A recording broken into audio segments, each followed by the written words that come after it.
2-year-old girl was brutally killed after suffering catastrophic spinal injuries while in the care of her mother's ex-boyfriend, just 1 week after the couple had broken up. The young girl, Jacklyn Schwingel, had been left in the care of 27-year-old Travis Ray Thompson on the morning of May 2nd, 2022, while her mother went to work. Less than half an hour into her commute, the mother received a call from Thompson saying something was wrong with Jacklyn. When she returned home, she found her daughter unresponsive, her pulse weak, and her abdomen distended. Jacklyn soon stopped breathing. In a panic, they rushed her to a local hospital in a private vehicle. An ambulance later met them en route. Medical professionals tried to save the toddler, but she was pronounced dead. Suspecting internal trauma, the hospital staff immediately notified child protection and law enforcement authorities. During questioning, Thompson told investigators he was in another room when he heard a loud noise, then found the child unconscious. Despite being the only adult present, he claimed he had no idea how Jacklyn was injured. An autopsy revealed that the little girl died from extreme trauma to her torso. Her spine had been violently snapped, and internal bleeding had flooded her abdomen. Medical experts determined that the injuries were caused by someone applying force to bend her body backward beyond its natural limits, ultimately snapping her spinal cord. Following a trial, a jury took less than 2 hours to find Thompson guilty of first-degree murder. He has now been sentenced to life in prison. Officials described the killing as monstrous, with one calling the punishment far too lenient for such cruelty. The child, they said, never stood a chance against the brute force used against her. Former GP Bye was found guilty of committing 70 counts of rape and sexual assault during gynecological examinations of his patients between 2004 and 2022. He was also condemned for 80 instances of abuse of his position as a doctor. Almost all of the offences occurred during medical examinations that Bye conducted on his patients while he was working as a physician at his medical practice in the small town of Frosta, located in central Norway.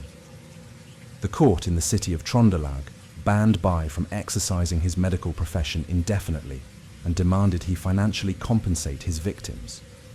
A harrowing total of 94 women testified during the trial, describing how wicked Bye committed multiple acts of non-consensual touching and digital penetration without medical justification.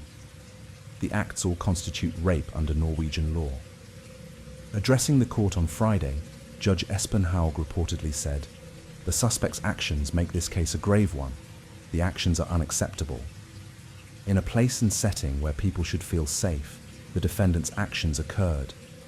The sentence matched the one requested by the prosecution. Bye's defense had argued for a lesser sentence, recognizing only 20 of the rapes. Bye also filmed the assaults. Cops seized over 6,000 hours of footage during their investigation, including of his gynecological examinations. Bye was shown to have inserted a deodorant-like, bottle-like, and cylindrical object into the women, with no medical reason for doing so. One woman, speaking to the court last November, said, "I thought I was going to die." Another unnamed woman said she had gone into her GP's office for a sore throat before being given one of the invasive examinations. She told how she ended up in her underwear on a bench, saying, "I thought that he was my doctor, so I did as he said."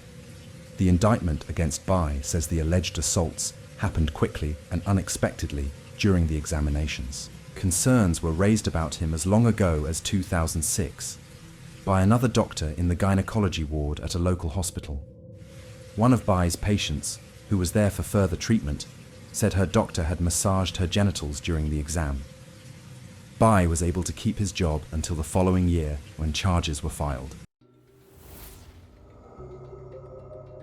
A mother fired a weapon at a convicted child predator after she reportedly entered a hotel room and found him trying to assault her 19-year-old daughter. On Saturday, a shooting took place at the Baymont Inn, located on Eagle View Drive in Indianapolis. The Indianapolis Metropolitan Police Department has verified that Bruce Pierce, age 39, sustained critical injuries in the shooting incident. Bruce Pierce, age 39, appears on the sex offender registry kept by the Marion County Sheriff's Office. Records available online indicate that he was registered in 2019 and is classified as a sexually violent predator.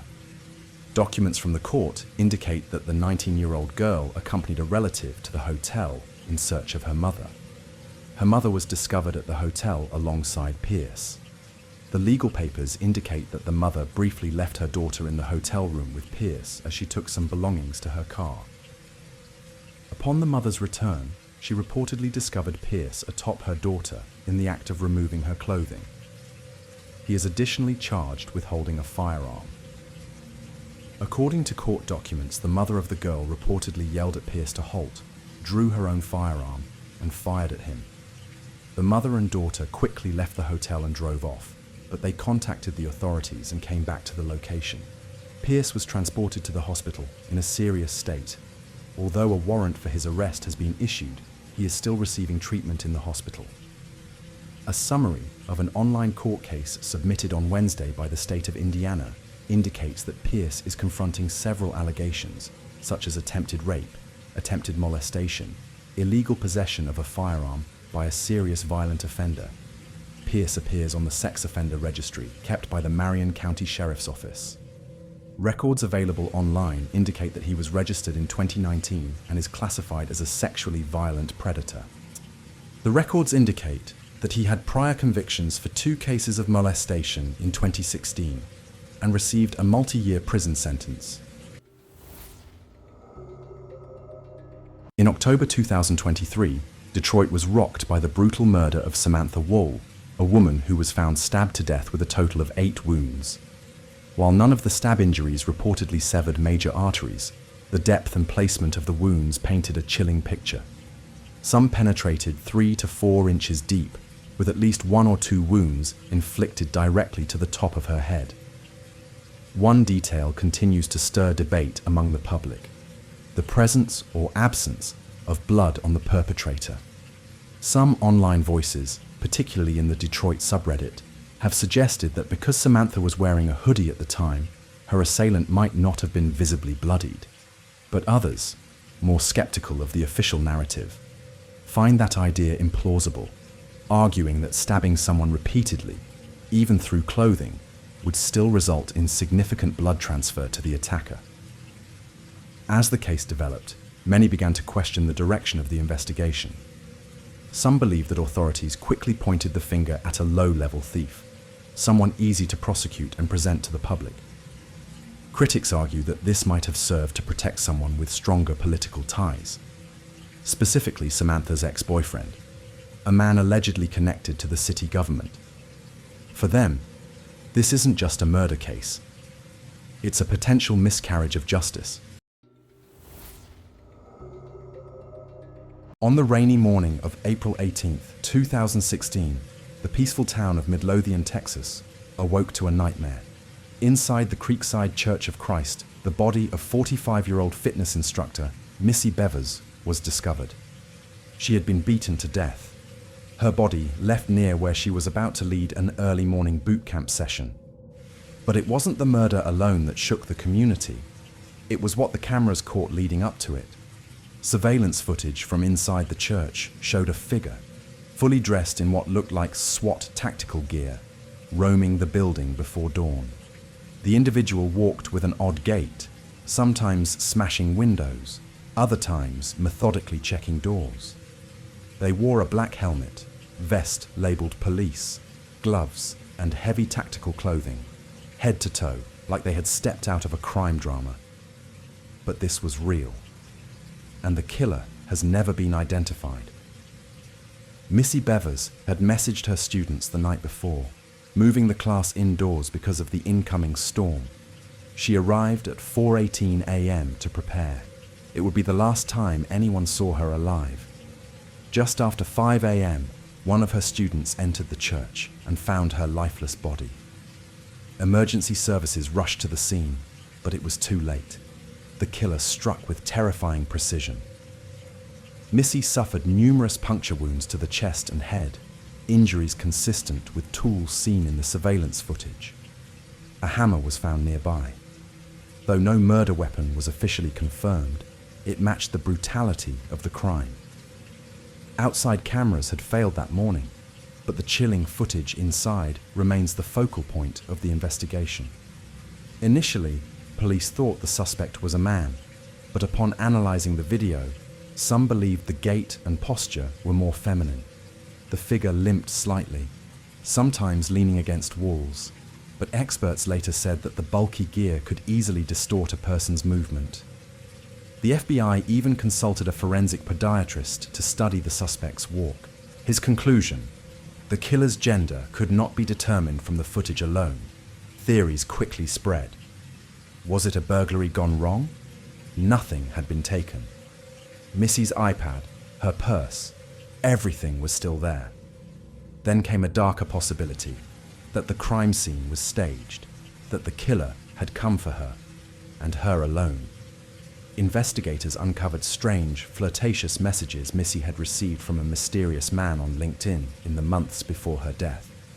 They tracked down the person behind them, but the lead went cold. Even within her family, questions were asked.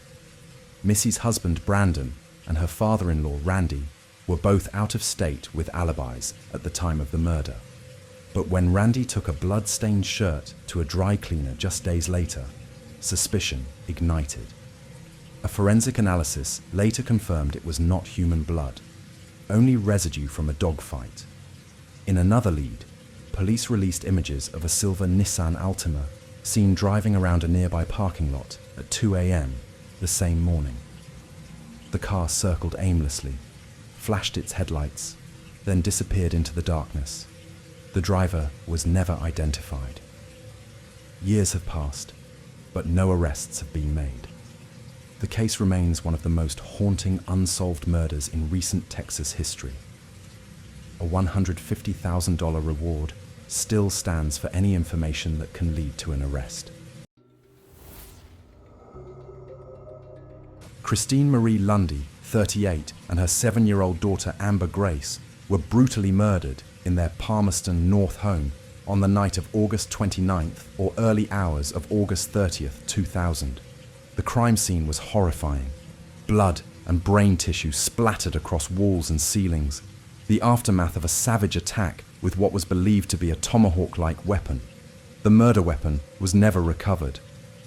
Christine's brother, Glenn Weggery, made the tragic discovery after stopping by to discuss some tax paperwork. What he found would unravel into one of the most controversial and long-running murder cases in New Zealand's history. Both victims had suffered multiple blunt force injuries to the head. Blood evidence was found on a tampered window, and a jewelry box appeared to be missing, suggesting a possible burglary or a staged one. Suspicion quickly turned to the victim's husband and father, Mark Edward Lundy.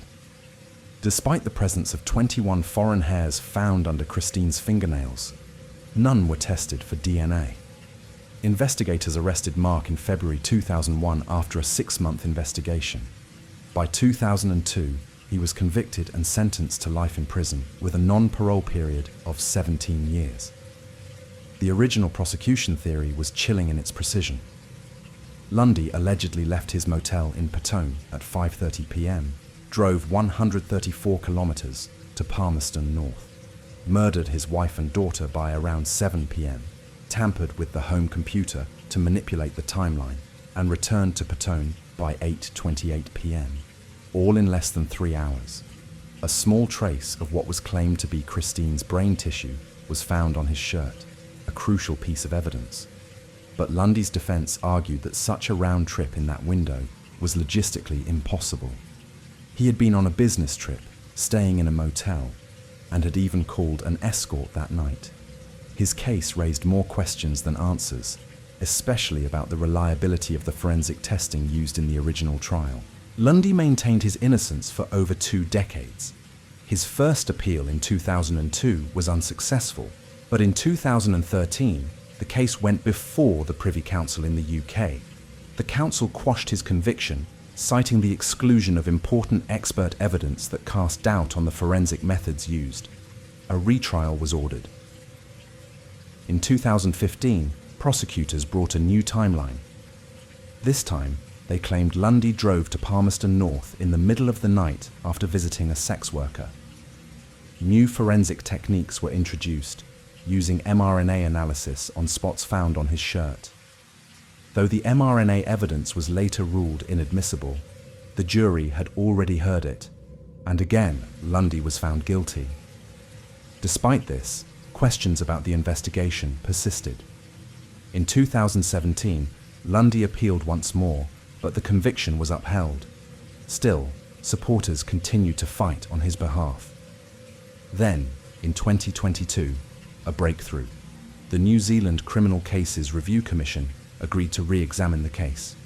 After serving 23 years behind bars, Lundy was granted parole in April 2025 and released the following month. But the investigation continues.